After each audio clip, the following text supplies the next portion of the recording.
The studio lights of La Revuelta burned brighter than usual that night. Every camera was aimed at Can Yaman, but behind his calm, sculpted expression, something seemed to tremble. It wasn't just another interview.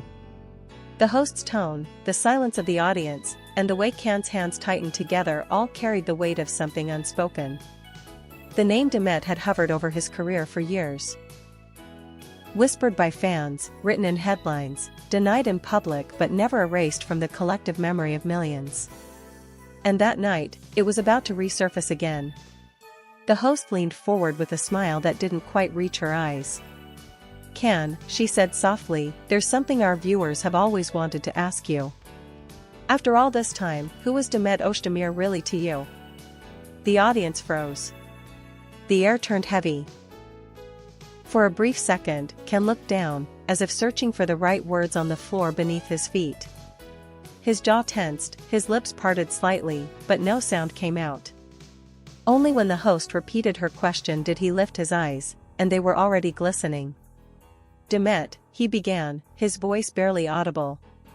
"She was everything that wasn't supposed to happen, but did." The crowd gasped. The silence that followed felt almost sacred. Can tried to continue, but the words seemed to choke him. The cameras caught every tiny twitch, every tear forming in the corners of his eyes. He took a deep breath, attempting to steady himself, but when the memories of their first meeting on set flooded back, the mask cracked. "You know," he said with a trembling smile, "when we started working together, I never thought it would feel so real. We were actors, supposed to fake love. But sometimes, you forget the cameras are there." His voice wavered again. The host tried to comfort him, but Can shook his head gently. "No, it's okay," he whispered. "People deserve to know." At that moment, he wasn't the untouchable celebrity anymore. He was just a man who had loved and lost, and who was finally ready to admit it. The host, sensing the gravity of the moment, leaned back and let him speak freely. "We promised ourselves we wouldn't fall," he continued. "But promises don't mean much when your heart decides otherwise." The lights, the scripts, the long shooting days, everything about that first project had seemed like a dream for Can. But the real dream began the moment Demet walked onto the set. She wasn't dressed for the scene yet, she wore a simple gray sweater, her hair tied loosely, her face free of makeup. Yet somehow, that unfiltered simplicity hit him harder than any spotlight ever could. "Good morning," she said cheerfully, holding her script like it was a shield. "Ready to fake love for the next few months?" she joked. Can had laughed then, a real, unguarded laugh that surprised even him. "Let's see if we can keep it fake," he replied. From that day, the line between acting and feeling blurred more with each take. Their chemistry didn't need direction. Every accidental touch, every improvised glance made it clear, something genuine was growing where only fiction was supposed to live. The crew noticed. Even the director, known for his strict professionalism, once said, "You two don't act love. You live it." But Can and Demet tried to deny it. They buried it under jokes, under carefully rehearsed interviews, under phrases like "just colleagues." Yet when the camera stopped rolling, silence would fall between them, a silence that said everything their words couldn't. During one late-night shoot, after hours of rain scenes, they found themselves alone under a single umbrella, waiting for the next setup. She looked at him, eyes tired but warm. "Sometimes," she whispered, "I wish the script didn't end." He didn't answer, he couldn't. Because at that moment, he knew exactly what she meant. Those words stayed with him, haunting him through every future role, every city, every attempt to move on. On La Revuelta, when he recalled that memory, his voice broke again. "It's strange," he said. "How a single sentence can follow you for years. I thought I left it all behind, but maybe it never left me." The host leaned closer. "Did you ever tell her?" Can's lips curved into a bittersweet smile. "No. I thought silence would protect us. But silence," he paused, "it destroyed us instead." The audience sat in stunned stillness. Even the crew seemed frozen. Can exhaled slowly, as if letting go of years of restraint. We weren't just acting, he confessed quietly.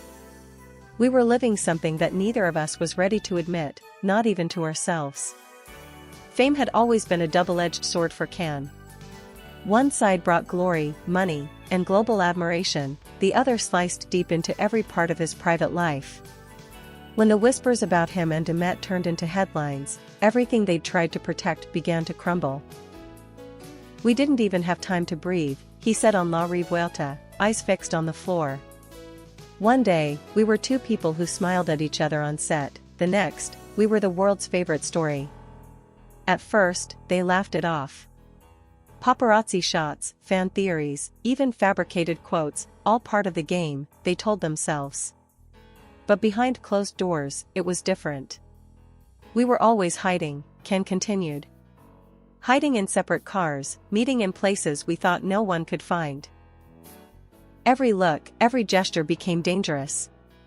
He described one night in particular, a stolen evening by the sea, long after everyone else had gone home. It was cold, he recalled softly. She had this old coat that was too big for her. I wrapped it tighter around her, and she said, if they ever find out, they'll ruin us. I told her I didn't care. But I was wrong. I did care, because I knew she'd be the one to suffer most. His voice shook. She was always more fragile than she showed. The host asked quietly, did you love her? The studio fell silent. The audience barely breathed. Can smiled sadly, his eyes wet. You don't stop loving someone like that, he whispered. You just learn to pretend you did. The applause that followed wasn't loud, it was hesitant, emotional. Everyone could sense that what he was saying wasn't rehearsed, it was real, raw, almost painful.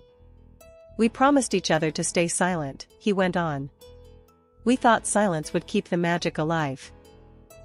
But it only built a wall between us. He paused, then added, and when the wall was too high to climb, we both just walked away. The host's voice trembled slightly. Do you think she still feels the same?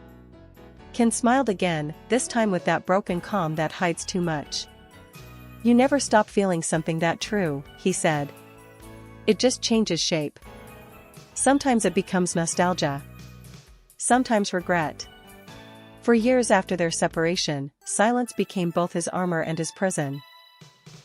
Ken avoided interviews that mentioned her name, skipped events where she might appear, and buried himself in projects that took him farther and farther from Istanbul. Yet, no matter how many borders he crossed, her shadow always followed. People thought I left because of pride, he said on La Revuelta, his voice carrying a quiet ache.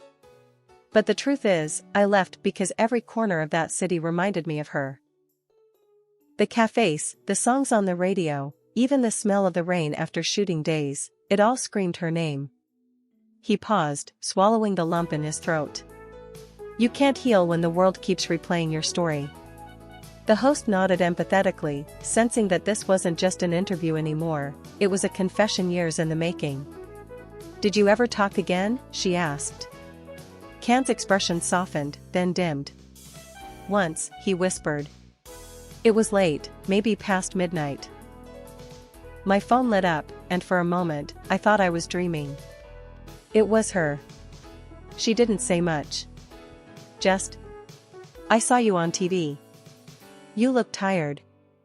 I wanted to tell her everything, that I missed her, that I still thought of her every day, but all I said was, I'm fine. And that was it. He laughed bitterly, wiping the corner of his eye. Funny how the simplest words can hurt the most. The studio fell into silence again. You could almost hear the heartbeat of the audience, as if everyone was living his story with him. I think that was the last time, he continued. Since then, it's been silence again. But maybe that's how it was meant to be. The host tilted her head gently. Then why tonight, Can? Why tell the story now? He took a deep breath. Because I realized silence doesn't protect love, it buries it. And I don't want her name to be just a rumor anymore. She deserves the truth. We both do. His honesty hit the audience like a wave. Some people wiped their tears. Even the host's voice cracked slightly as she said, "Then say it, Can. What is the truth?" He hesitated, then looked straight at the camera, as if speaking not to the crowd, but directly to Demet. "The truth," he said slowly, "is that I never stopped loving her. I just stopped trying to prove it." For a few seconds after those words, no one dared to speak. The studio of La Revuelta was silent. Not the kind of silence that follows a question, but the kind that follows truth. Can's voice had trembled, his eyes red, yet his expression carried a strange calmness, the peace of someone who finally stopped hiding. The host, visibly moved, placed her hand over his. "That," she said softly, "was the most honest moment this show has ever seen." The audience erupted into quiet applause, then into tears. People who had followed his career for years had never seen him like this. Raw, fragile, human. The camera zoomed in as a tear rolled down his cheek, but this time, he didn't turn away. He let it fall. "You know," he continued, his tone steadier now, "for so long, I tried to act strong. I thought vulnerability meant weakness. But maybe it's the only real strength there is." The host asked carefully, "If she's watching right now, what would you want to say to her?" The question hung in the air like thunder before rain. Can looked straight into the lens, his lips trembling slightly. "If you're watching," he whispered, "I just want you to know, it was real. Every look, every silence, every fight, every goodbye, it was real. And I'm sorry I never said it when it mattered." His voice cracked on that last word. The crowd stood up, clapping through tears. Even the production crew, usually indifferent, had watery eyes. The segment ended, but the story didn't. After the show, Can sat alone in his dressing room, staring at his reflection.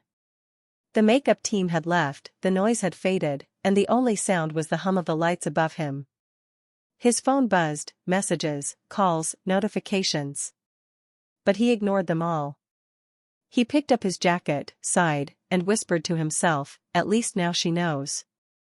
Outside, as he left the building, paparazzi cameras flashed again, but this time he didn't hide.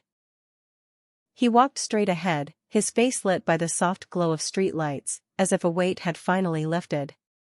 Across the city, Demet was said to have watched the broadcast quietly. No posts, no statements, no interviews, just silence.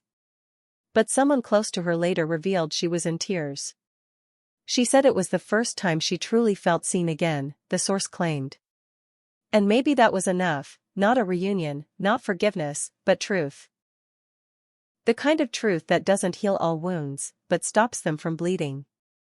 As the credits rolled that night, the world wasn't just in shock, it was in awe. For once, fame, love, and heartbreak weren't scripted. They were real, and everyone could feel it.